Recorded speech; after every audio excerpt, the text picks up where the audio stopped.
From the Lightning, we have head coach John Cooper. Media, please raise your hand if you have a question. We'll start with one in the media center at Rogers Place, Chris Johnston, Sportsnet.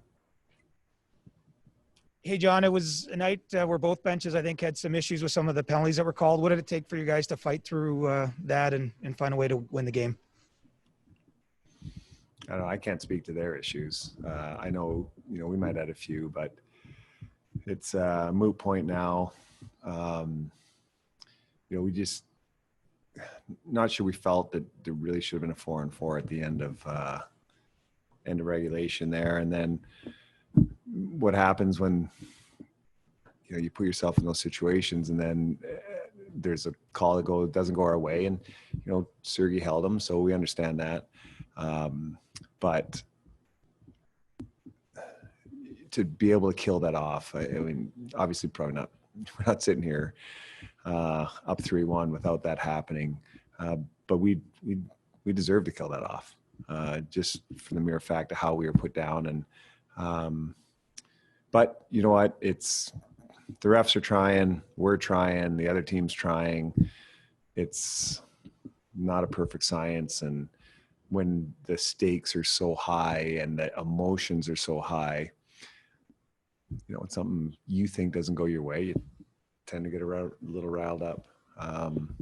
But like I said, it's not like anybody's trying to help somebody else out. It's just the way it's probably the beauty of reffing, and that they're trying their hardest. We all are. You got to fight through the game, and we did.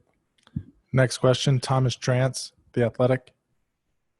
John, whether it's your power play or your top line at 5-on-5, it seems like your best players have hit a different level over the past 3 games. What are you seeing from that point line in particular over the last 3 games? Well, they play with such skill and pace. A lot of teams can play with pace. A lot of teams can play with skill. To be able to play with both is a special talent. Excuse me. And all 3 of those guys can do that. And it's really hard to defend. And I don't even know if they played against us, if we could defend it.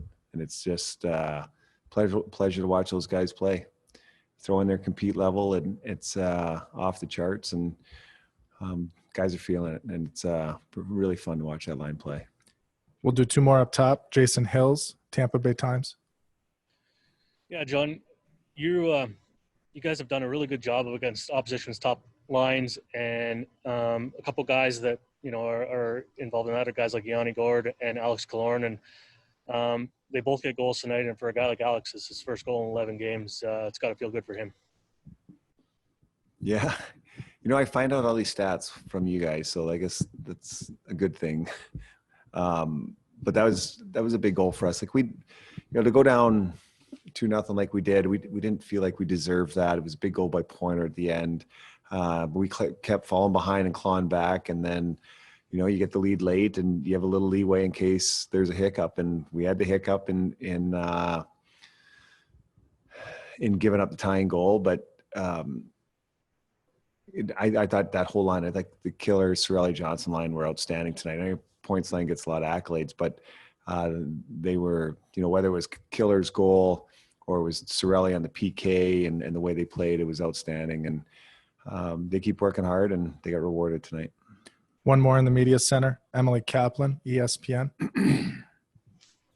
Hey, John, I can't imagine the anticipation for a Stanley Cup clinching game, and I can't imagine doing it in a bubble. So I was wondering if you could walk us through what you think the next 20 hours will look like for your team. I don't know. I mean, if we're in our locker room after this game, we've won 15 games in this bubble, and I would say this would be one of the ones where they weren't as fired up, and it was laser focus. And they all got pumped up when Shaddy walked into the room, and then when I walk in, there's usually banter going on, and there was none. The guys were, they came here to do something, and they're on their way. But we've said all along, we haven't won anything yet, and they truly believe that. And they know what it takes to win a series, and So we still got to win one more, and we're not taking anything for granted. Next question, Eric Erlinson, Lightning Insider. Hey, John, it wasn't that long ago where if a team had a 2-0 lead in the Stanley Cup final, it was pretty much game over. What have you seen change over the last few years where leads aren't safe as maybe they were, 5-6 years ago? The 2-0 lead, I feel like in the bubble, it's become the 3-0 lead. So yeah, it's I don't know. I think no fans has something to do with it. I'm just speculating. You can run with that any way you want it, but they can, having the fans behind you can really help you, and oftentimes it can hurt you for whether you're the home team or the road team. So maybe that has something to do with it. But I don't know. The league's really good, so guys can score now, and so I'm sure that's probably the major reason, is because how talented the players are. We'll do a few more for Coach Ken Campbell, Hockey News. Hey, John, you've won in long overtimes, in short overtimes. You've won on the power play. You've kind of won in overtime every single way. And I guess what I'm wondering is, so much was made of the changes that this team made over the last year. I'm wondering if this team isn't made up the way it is it, are you as successful in these overtimes as you have been? I don't know. It's every year we have a different team, and I think there's a mental makeup you have to try and give yourself some success. And some teams have it, some teams don't. When you don't win the games in overtime, then I don't know, is it your structure, you're unlucky or whatever? Like everybody's trying. I think the teams that win their games in overtime, like us and Dallas, you get to advance. And we've got some battle-tested players in there. And I can't sit here and say in years past we would have won all these overtimes. I can just sit here and say these guys have been through a lot of those wars before, and understanding the highs and lows that happen in a game. And it's you can't change the way you play, and we haven't, and it's paying off. We'll do two more. Diana Neros, Tampa Bay Times. I know we're right after a game, but we're also the day before the next game. So do you still plan to stick with Vasilevsky? Do you anticipate any other changes to your lineup?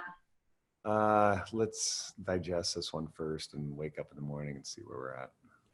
Last question, Joe Smith, The Athletic. John, you mentioned your new guys, and Shattenkirk mentioned that he's one win away from coming full circle from what happened last summer, something he won't forget. And I wonder what you remember about your talk with him, trying to recruit him last summer, and why you thought it was such a great fit. It seemed like those two chip on their shoulders kind of coming together there. Yeah, I mean, I've answered that in the past. Like a lot of people with something to prove, and he's one of them.